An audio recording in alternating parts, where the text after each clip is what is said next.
نحمده ونستعينه ونستغفره ونعوذ بالله من شرور أنفسنا وسيئات أعمالنا من يهده الله فلا مضل له ومن يضلل فلا هادي له وأشهد أن لا إله إلا الله وحده لا شريك له وأشهد أن محمدًا عبده ورسوله يا أيها الذين آمنوا اتقوا الله حق تقاته ولا تموتن إلا وأنتم مسلمون يا أيها الناس اتقوا ربكم الذي خلقكم من نفس واحدة وخلق منها زوجها وبث منهما رجالا كثيرا ونساء واتقوا الله الذي تساءلون به والأرحام إن الله كان عليكم رقيبا يا أيها الذين آمنوا اتقوا الله وقولوا قولا سديدا يصلح لكم أعمالكم ويغفر لكم ذنوبكم ومن يطع الله ورسوله فقد فاز فوزا عظيما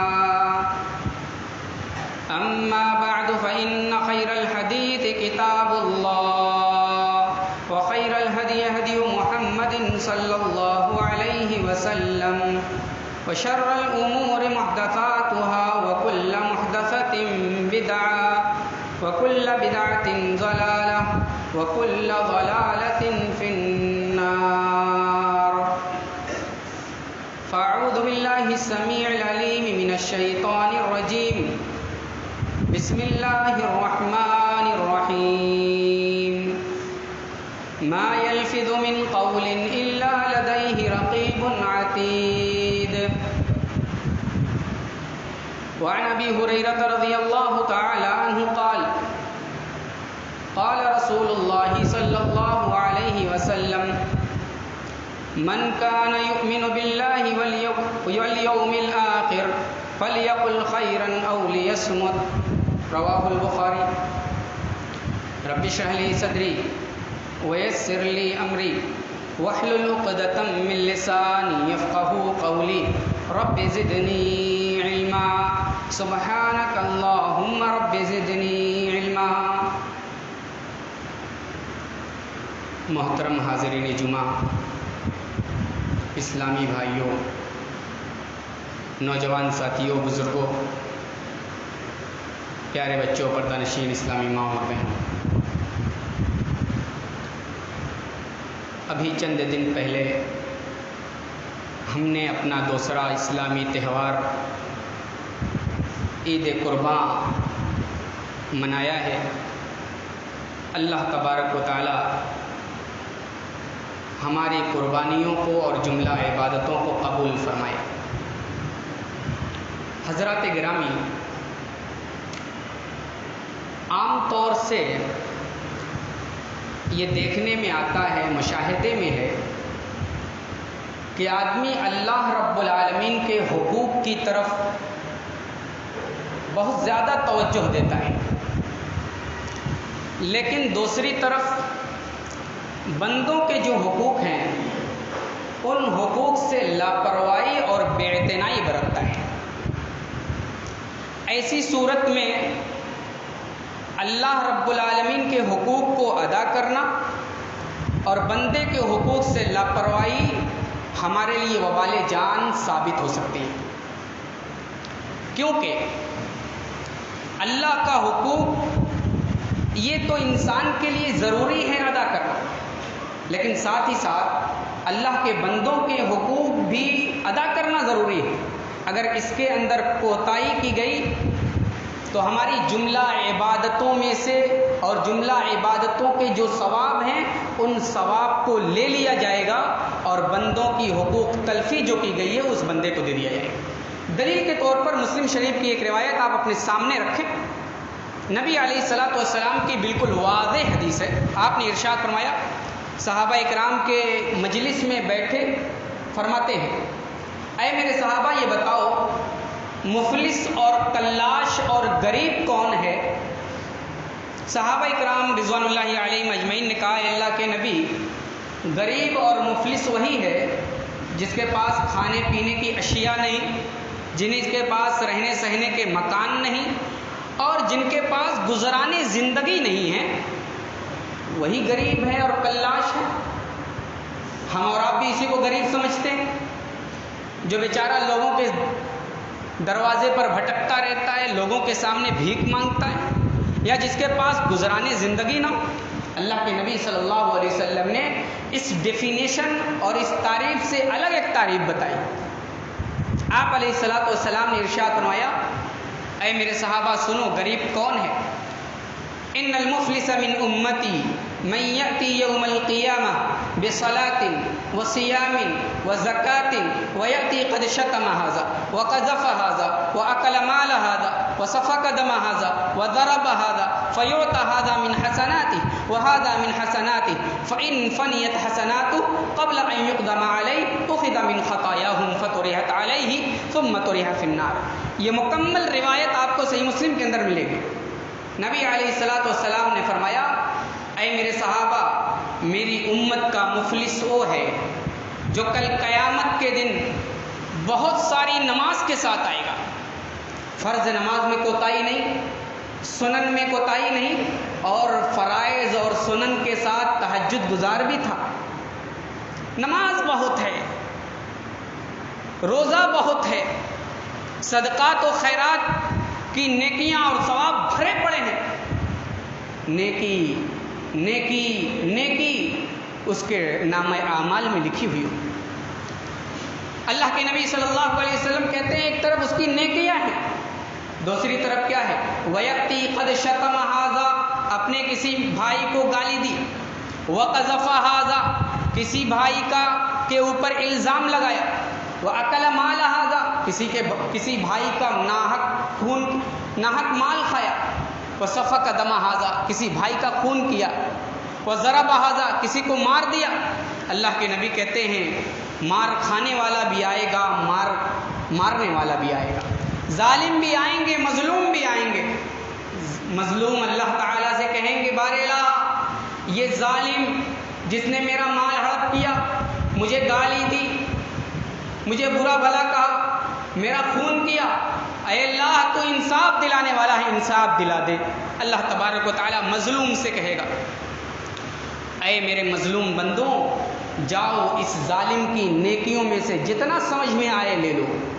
ظالم کی نیکیاں مظلوم لیتے رہیں گے یہاں تک کہ ظالم کلاش بچے گا، غریب بچے گا، اس کے پاس نیکیاں کچھ نہیں، اس کے پاس نماز کے، زکوٰۃ کے، صدقات کے، حج کے جو ثواب تھے سارے ثواب ختم ہو گئے، لیکن ابھی بھی مظلوم باقی ہیں۔ اللہ تعالیٰ کہے گا، اے مظلوم، تمہارے ساتھ ظلم نہیں کیا جائے گا، آج انصاف دلایا جائے گا، جاؤ اپنی گناہ کو اس ظالم کے اوپر ڈال دو۔ ظالم کے اوپر گناہ ڈالی جاتی رہے گی یہاں تک کہ یہ گناہ کے بوجھ میں دبتا ہوا چلا جائے گا، اور پھر اللہ تعالیٰ فرشتوں کو حکم دے گا، اے میرے فرشتوں، جاؤ اس ظالم کو اٹھا کر کے، کھینچ کر کے جہنم کے اندر پھینک۔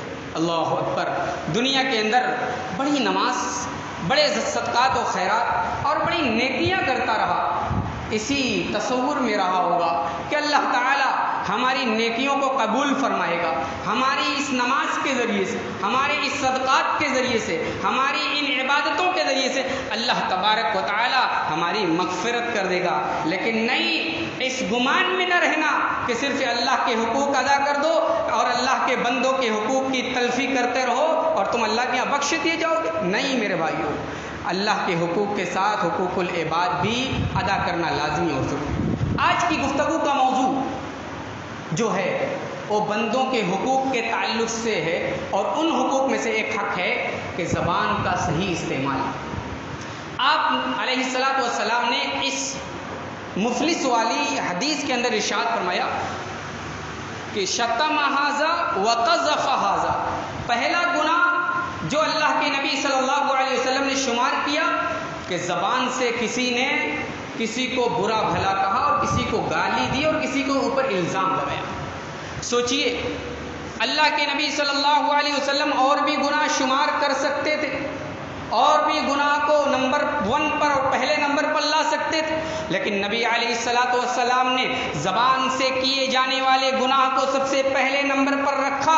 آخر وجہ کیوں ہے؟ کیا ہے وجہ؟ یہ ہے کہ جتنے سارے گناہ کیے جاتے ہیں ان میں سے اکثر گناہ کا صدور سب سے پہلے زبان سے ہوتا ہے۔ زبان ہی وہ کینچی ہے، زبان ہی وہ آلے کار ہے جو انسان کو اچھے سے اچھے عمل کے باوجود جہنم کے گڈھے کے نیچے اور جہنم کی تہ میں لے جائے گی۔ آئیے نبی علیہ الصلوۃ والسلام کی ایک حدیث آپ اپنے سامنے رکھیں۔ حضرت معاذ ابن جبل رضی اللہ تعالی عنہ راوی حدیث کہتے ہیں کہ میں نے اللہ کے نبی صلی اللہ علیہ وسلم سے کہا، اخبرنی بعمل یدخلنی الجنہ ویباعدنی من النار۔ اے اللہ کے نبی، آپ مجھے کوئی ایسا عمل بتائیں، آپ مجھے کوئی ایسے عمل کی تلقین کریں جو مجھے جنت تک لے جائے اور جہنم سے دور کر دے۔ جنت میں لے جانے والا عمل بتائیں نبی علیہ السلام، جہنم سے دور کرنے والا عمل بتائیں۔ آپ علیہ الصلوۃ والسلام نے پہلے تو حضرت معاذ رضی اللہ تعالی عنہ کی ہمت افزائی کی۔ بڑا اچھا تم نے سوال کیا، بڑا عظیم سوال کیا، بڑا بہترین سوال کیا، اور یاد رکھو اے معاذ، جنت میں لے جانے والے عمل، جنت سے قریب کرنے والے عمل اور جہنم سے دور کرنے والے عمل اللہ تبارک و تعالی جس کے لیے آسان کرنا چاہے اس کے لیے آسان کر دیتا ہے، اور اس کے لیے یہ کام بڑی آسانی سے عمل میں آ جاتا ہے۔ پھر اللہ کے نبی صلی اللہ علیہ وسلم کہتے ہیں، اے معاذ، اپنی زبان کو پکڑے رہو، اپنی زبان کو روکے رہو۔ حضرت معاذ رضی اللہ تعالی عنہ فوراً ایک سوال کر دیتے ہیں، اے اللہ کے نبی، کیا ہم اللہ رب العالمین کے ہاں اپنی زبان سے بولے ہوئے الفاظ اور بولے ہوئے کلام کے تعلق سے بھی سوال کیے جائیں گے؟ کیا ان کے بارے میں بھی اللہ تبارک و تعالیٰ کے یہاں سوال کیا جائے گا؟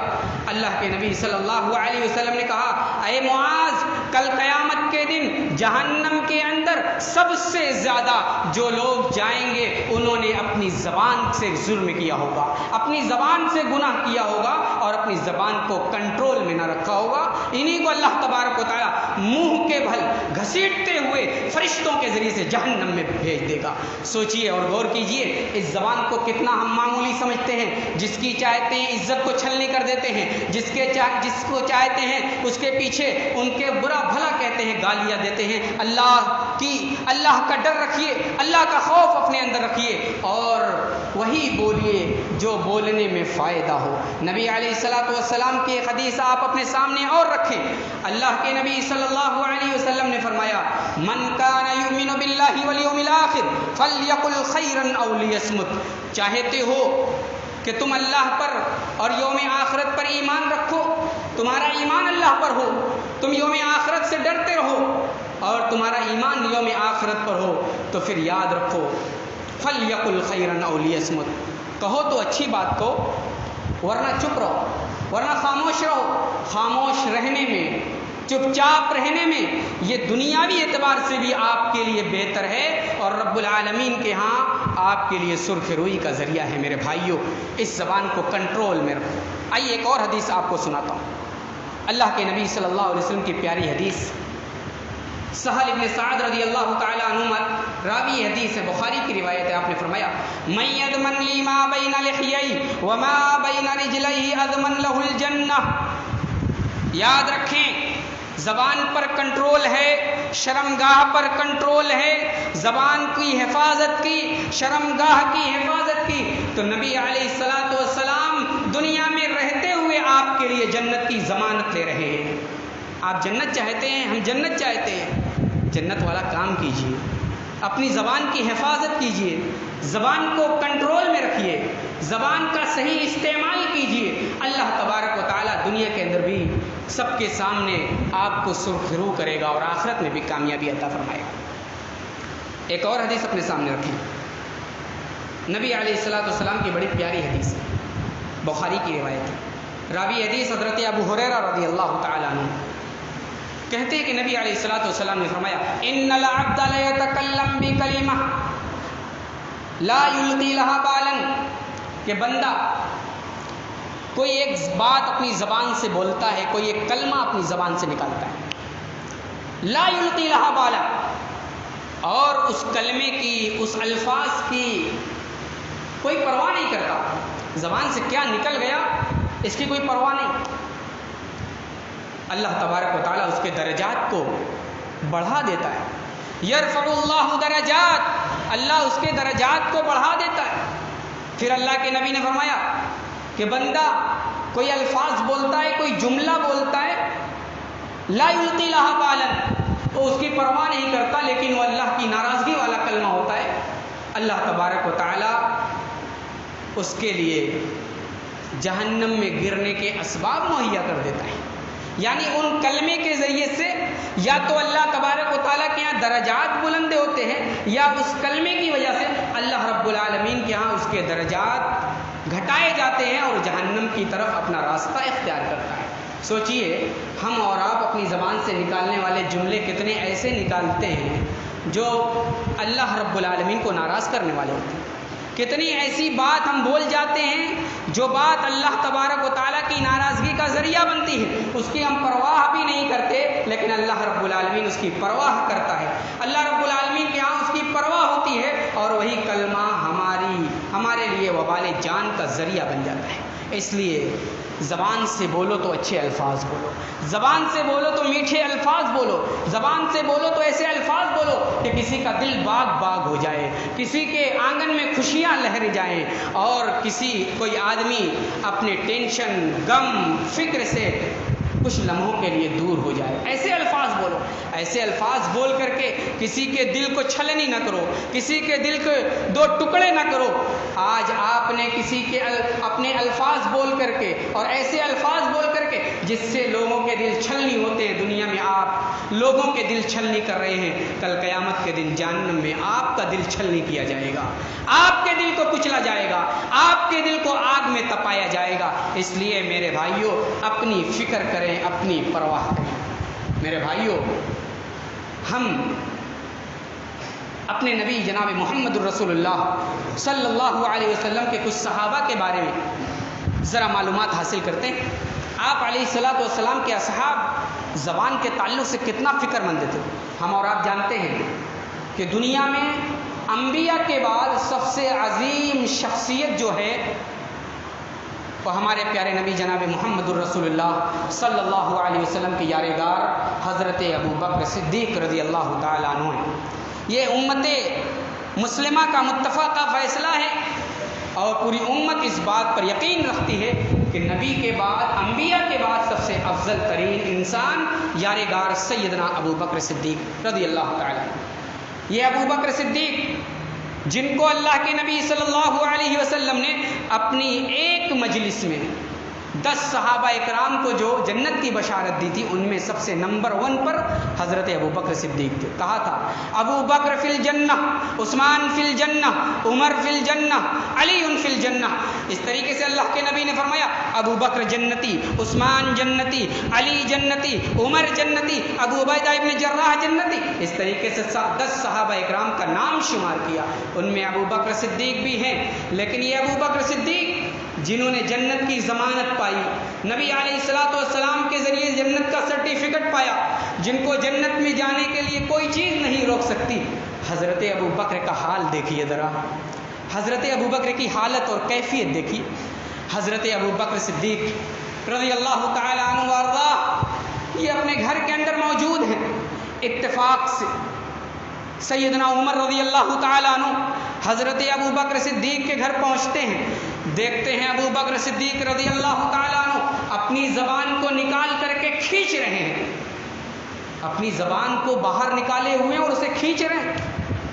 حضرت عمر نے پوچھا اے ابو بکر یہ کیا ماجرا ہے، کیوں اپنی زبان کو نکال کر کے کھینچے جا رہے ہو؟ حضرت ابو بکر صدیق رضی اللہ تعالی عنہ نے فرمایا اے عمر یہی وہ زبان ہے جو سب سے پہلے جہنم کی طرف لے جائے گی. یہی وہ زبان ہے جو سب سے پہلے جہنم کی طرف لے جانے والی ہے. سوچئے وہ ابو بکر جن کو اللہ نے جنت کی ضمانت دی نبی علیہ الصلوۃ والسلام کے ذریعے، وہ ابو بکر جنہوں نے اسلام میں ایسی خدمت انجام دی جن کا کوئی ثانی آج تک نہ ملا ہے اور نہ قیامت تک ملے گا. یہ ابو بکر صدیق کا معاملہ ہے کہ اپنی زبان کو کھینچے جا رہے ہیں، جو عمل میں، جو نیک کام میں اور ہر وہ کام میں آگے بڑھنے والے اور سبقت کرنے والے ہیں، جن کے بارے میں حضرت عمر بن خطاب رضی اللہ تعالیٰ عنہ نے کہہ دیا کہ آج کے دن میں سوچ رہا تھا کہ ابو بکر سے بڑھ جاؤں گا، لیکن ابو بکر آج بھی مجھ سے زیادہ آگے بڑھ گئے.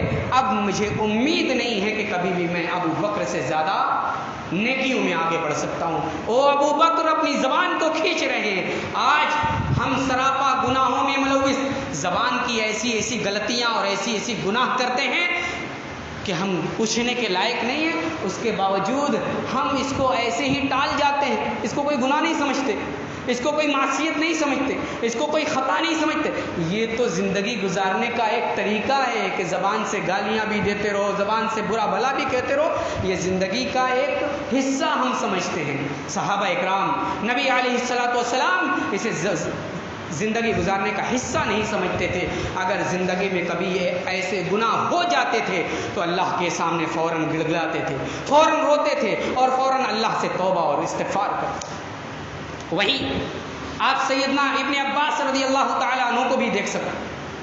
حضرت ابن عباس یہ بھی گھر کے اندر موجود ہیں، اپنی زبان کو پکڑ کر کے کھینچے. ایک آدمی پہنچا، دیکھا کہ حضرت ابن عباس بھی اپنی زبان کو پکڑ کر کے کھینچ رہے ہیں، زبان کو پکڑ کر کے نکالے ہوئے اور کھینچ رہے ہیں.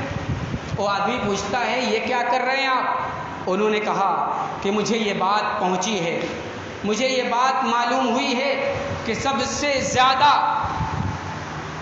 جن چیزوں پر آدمی اپنے اعضاء و جوارح میں سے غصہ ہوگا ان میں سب سے زیادہ اپنی زبان پر غصہ کرے گا. یعنی زبان کی اتنی خطرناکی اور زبان کی اتنی قباحت ہے کہ اللہ کے نبی صلی اللہ علیہ وسلم کے پیارے ساتھی حضرت ابن عباس کہتے ہیں کہ مجھے یہ بات پہنچی ہے کہ بندہ اپنے اعضاء و جوارح میں سے سب سے زیادہ جس چیز پر غصہ کرے گا وہ زبان کا عمل ہوگا. زبان کی قباحت آپ اپنے سامنے رکھیں اور زبان سے نکلنے والے جملے اس پر آپ کنٹرول رکھیں اور اللہ تبارک و تعالیٰ سے دعا کریں الہ العالمین تو ہمیں صحیح بات بولنے کی توفیق عطا فرما. میرے بھائیوں، ہم مسلمان ہیں، ہم ایمان والے ہیں، ہم اپنے نبی کی احادیث پر عمل کریں، صحابہ اور اپنے اسلاف کی باتوں پر عمل کرنے کی کوشش کریں. وہیں حضرت عبداللہ ابن مسعود کا بھی ایک واقعہ آپ یاد رکھیں. حضرت عبداللہ ابن مسعود رضی اللہ تعالیٰ عنہ کہتے ہیں کہ سب سے زیادہ جو چیز کنٹرول میں رکھنے والی ہے، سب سے زیادہ بند کر کے جو چیز رکھنے والی ہے وہ زبان ہے، وہ زبان ہے، وہ زبان ہے. یہ ہیں صحابہ اکرام رضوان اللہ علیہم اجمعین کے جملے جو زبان کے تعلق سے ہیں اور ان کے اعمال جو زبان کے تعلق سے. ہم مومن ہیں، ہم ایمان والے ہیں، اس لیے ہم وہ کام کریں جس کام پر اللہ تبارک و تعالیٰ ثواب دیتا ہے اور زبان کی لغویات کے پیچھے کبھی بھی نہ پڑیں. اس لیے کہ اللہ تبارک و تعالیٰ نے فرمایا کہ جو مومن ہوتے ہیں اور مومن زبان سے جو بھی لغویات ادا کی جا رہی ہے، زبان سے فحش الفاظ استعمال کیے جا رہے ہیں، آپ کے تعلق سے طعنہ زنی کی جا رہی ہے، آپ کے تعلق سے برا بھلا کہا جا رہا ہے، آپ سن بھی رہے ہیں. وَإِذَا مَرُّوا بِاللَّغْوِ مَرُّوا كِرَامًا، عزت دار کی طرح، معزز انسان کی طرح ایسے لوگوں کے سامنے سے آپ گزر جائیے، اس کی پرواہ بھی نہ کیجیے. وَإِذَا خَاطَبَهُمُ الْجَاهِلُونَ قَالُوا سَلَامًا کا سراپا بن جائیے کہ جب آپ کے کان کے پردے سے آپ کے خلاف کوئی چیز ٹکرائے آپ اس پر دھیان نہ دیں اور فوراً وہاں سے گزر جائیں. میرے بھائیوں، اور دعا بھی کریں الہ العالمین ہم سب کو اپنی آنکھ کے شر سے، کان کے شر سے، دل کے شر سے، زبان کے شر سے اور اپنے نطفے کے شر سے محفوظ رکھے. نبی علیہ الصلوۃ والسلام نے یہ دعا سکھائی ہے. اللہ کے نبی نے فرمایا اللہم انی اعوذ بک من شر بصری ومن شر سمعی ومن شر لسانی ومن شر قلبی ومن شر منی. نسائی شریف کی روایت ہے. آپ نے فرمایا کہ اے اللہ میں پناہ چاہتا ہوں آنکھ کے شر سے یعنی آنکھ سے کوئی ایسی چیز نہ دکھائی دے جو فطرت کے خلاف ہو، جو غیر مناسب ہو، کان سے کوئی ایسی چیز نہ سنائی دے جو اللہ کے غضب کا ذریعہ بنے، اور زبان سے کوئی ایسی چیز نہ نکلے کہ جو اللہ کے غضب کا ذریعہ ہو، اور دل میں کوئی ایسی چیز نہ پنپے جو اللہ رب العالمین کے غضب کا ذریعہ ہو۔ اور اے اللہ میں نطفے کے شر سے پناہ چاہتا ہوں۔ اللہ کے نبی نے نطفے کے شر سے بھی پناہ مانگی ہے۔ مطلب کیا ہے کہ اللہ تعالیٰ سے دعا کریں، اے اللہ نطفے کے ذریعے سے جو اولاد پیدا ہو یہ نیک اور صالح ہو، اس کو شیطان کے شر سے محفوظ رکھ۔ اے اللہ ہم دعا کرتے ہیں العالمین تو ہم سب کو زبان کے شر سے محفوظ رکھ دے۔ اے اللہ ہم میں سے بعض لوگوں کی نہیں، بہت سارے لوگوں کی عادتیں ہیں اے اللہ کہ لوگ ایک دوسرے کی عزت کا خیال نہیں کرتے، ایک دوسرے کی عزت کو چھل نہیں کرتے ہیں، ایک دوسرے کے خلاف اپنی زبان کو کھول کر کے اپنے اعمال کو، اپنے نیک اعمال کو برباد کرتے ہیں۔ اے اللہ ان کو صحیح سمجھ عطا فرما دے۔ اے اللہ ہم سب کے نیک اعمال کو تو محفوظ کر دے۔ اے اللہ ہم سب کو نیک اعمال کے محفوظ کرنے کا ڈھنگ سکھا دے۔ اے اللہ ہم سب کو ایک کر دے، نیک کر دے۔ اے اللہ جو ہماری زبان کے اندر کڑواہٹ ہے، ہمارے زبان کے اندر تیکھا پن ہے، اے اللہ اس تیکھے پن کو میٹھے بول میں تبدیل فرما دے۔ اے اللہ ہم سب کے دل کے اندر کشادگی پیدا فرما دے۔ اے اللہ ہم سب کی گناہوں کو معاف فرما دے۔ اے اللہ ہم سب کو اپنے گھر کو لازم پکڑنے کی توفیق عطا فرما دے۔ اے اللہ ہم سب کو زبان کے شر سے محفوظ رکھ۔ اے اللہ ہر طرح کے فتنے سے محفوظ رکھ۔ اے اللہ ہم سب کو امن و امان کی زندگی عطا فرما۔ اے اللہ جب تک زندہ رکھ، اسلام پر زندہ رکھ، امن و امان کے ذریعے سے زندہ رکھ، کلمہ توحید پر زندہ رکھ، عقید توحید پر زندہ رکھ، اور جب خاتمہ ہو امن و امان کے ساتھ، کلمہ توحید کے ساتھ اور عقید توحید کے ساتھ خاتمہ ہو، اور زبان پر کلمہ توحید لا الہ الا اللہ ہو۔ اقول قولی ھذا واستغفر اللہ لی ولکم ولسائر المسلمین وما علینا الا البلاغ المبین۔ الحمد للہ رب العالمین والعاقبۃ للمتقین والصلاة والسلام علی اشرف الانبیاء والمرسلین نبینا محمد وآلہ وصحبہ وذریاتہ اجمعین ومن تبعهم بإحسان إلى يوم الدين، وبعد اعوذ باللہ من الشیطان الرجیم، بسم اللہ الرحمن الرحیم، ان اللہ وملائکتہ یصلون علی النبی یا ایھا الذین آمنوا صلوا علیہ وسلموا تسلیما، اللهم صل علی محمد وعلی آل محمد كما صليت على إبراهيم وعلى آل إبراهيم إنك حميد مجيد، اللهم بارك على محمد وعلى آل محمد كما باركت على إبراهيم وعلى آل إبراهيم إنك حميد مجيد، سبحان ربك رب العزة عما يصفون وسلام على المرسلين والحمد لله رب العالمين۔